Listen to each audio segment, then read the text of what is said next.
सखियों, आज मैं आपको वट सावित्री की कथा सुनाने जा रही हूँ।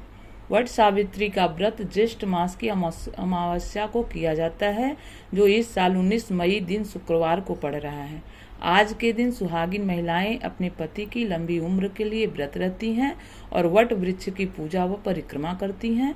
परिक्रमा करने के बाद सावित्री और सत्यवान की कथा सुनी जाती है। मैं आपको कथा सुनाती हूँ। कथा इस प्रकार है। भद्र देश के एक राजा थे जिनका नाम अश्वपति था। भद्र देश के राजा अश्वपति के कोई संतान न थी। उन्होंने संतान की प्राप्ति के लिए मंत्रोच्चारण के साथ प्रतिदिन 1,00,000 आहुतियां दी।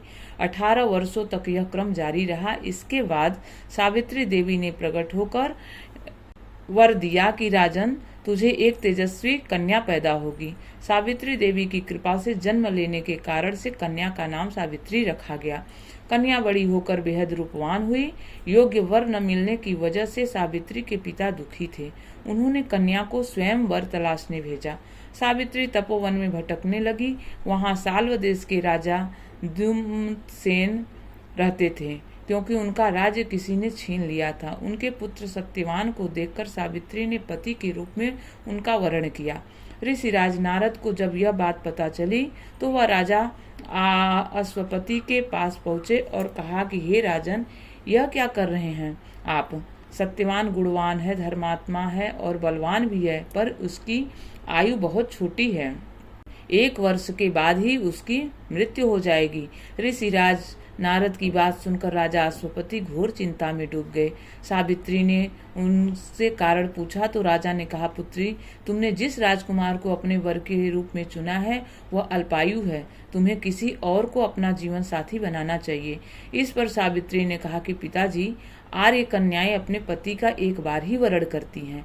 राजा एक बार ही आज्ञा देता है और पंडित एक बार ही प्रतिज्ञा करते हैं और कन्यादान भी एक ही बार किया जाता है। सावित्री हट करने लगी और बोली, मैं सत्यवान से ही विवाह करूंगी। राजा अश्वपति ने सावित्री का विवाह सत्यवान से कर दिया। सावित्री अपने ससुराल पहुंचते ही सास ससुर की सेवा करने लगी। समय बीतता चला गया। नारद मुनि ने सावित्री को पहले ही सत्यवान की मृत्यु के दिन के बारे में बता दिया था। वह दिन जैसे जैसे करीब आने लगा, सावित्री अधीर होने लगी।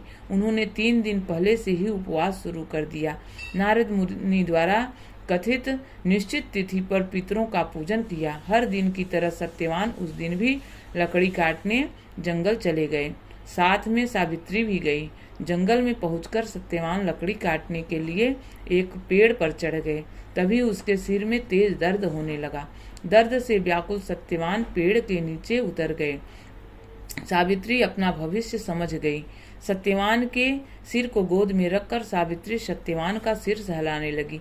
तभी वहां यमराज आते दिखे। यमराज अपने साथ सत्यवान को ले जाने के लिए सावित्री भी ले जा रहे थे। सावित्री भी उनके पीछे पीछे चल पड़ी।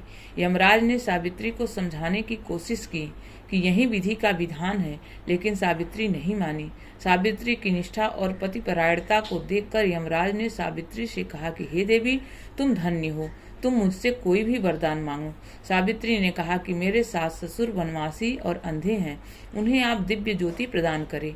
यमराज ने कहा, ऐसा ही होगा, जाओ, अब लौट जाओ। लेकिन सावित्री अपने पति सत्यवान के पीछे पीछे चलती रही। यमराज ने कहा, देवी, तुम वापस जाओ। सावित्री ने कहा, भगवान, मुझे अपने पतिदेव के पीछे पीछे चलने में कोई परेशानी नहीं है। पति के पीछे चलना मेरा कर्तव्य है। यह सुनकर उन्होंने फिर से उसे एक और वर मांगने के लिए कहा। सावित्री बोली, हमारे ससुर का राज्य छीन गया है, उसे पुनः वापस दिला दें। यमराज ने सावित्री को यह वरदान भी दे दिया और कहा, अब तुम लौट जाओ। लेकिन सावित्री पीछे पीछे चलती रही। यमराज ने सावित्री को तीसरा वरदान मांगने को कहा। इस पर सावित्री ने 100 संतानों और सौभाग्य का वरदान मांगा।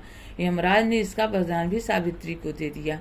सावित्री ने यमराज से कहा कि प्रभु, मैं एक पतिव्रता पत्नी हूँ और अपने आपने मुझे पुत्रवती होने का आशीर्वाद दिया है। यह सुनकर यमराज को सत्यवान के प्राण छोड़ने पड़े। यमराज अंतर्ध्यान हो गए और सावित्री उसी बट वृक्ष के पास आ गई जहाँ उसके पति का मृत शरीर पड़ा था। सत्यवान जीवंत हो गया और दोनों खुशी खुशी अपने राज्य की ओर चल पड़े। दोनों जब घर पहुंचे तो देखा कि माता पिता को दिव्य ज्योति प्राप्त हो गई है। इस प्रकार सावित्री सत्यवान चिरकाल तक राज्य सुख भोगते रहे। अतः पतिव्रता सावित्री के अनुरूप ही प्रथम अपने सास ससुर का उचित पूजन करने के साथ ही अन्य विधियां को प्रारंभ करें। वट सावित्री व्रत करने और इस कथा को सुनने से उपवासक के वैवाहिक जीवन या जीवन साथी की आयु पर किसी प्रकार का कोई संकट आया भी हो तो वो टल जाता है। बोलो सत्यवान सावित्री की जय।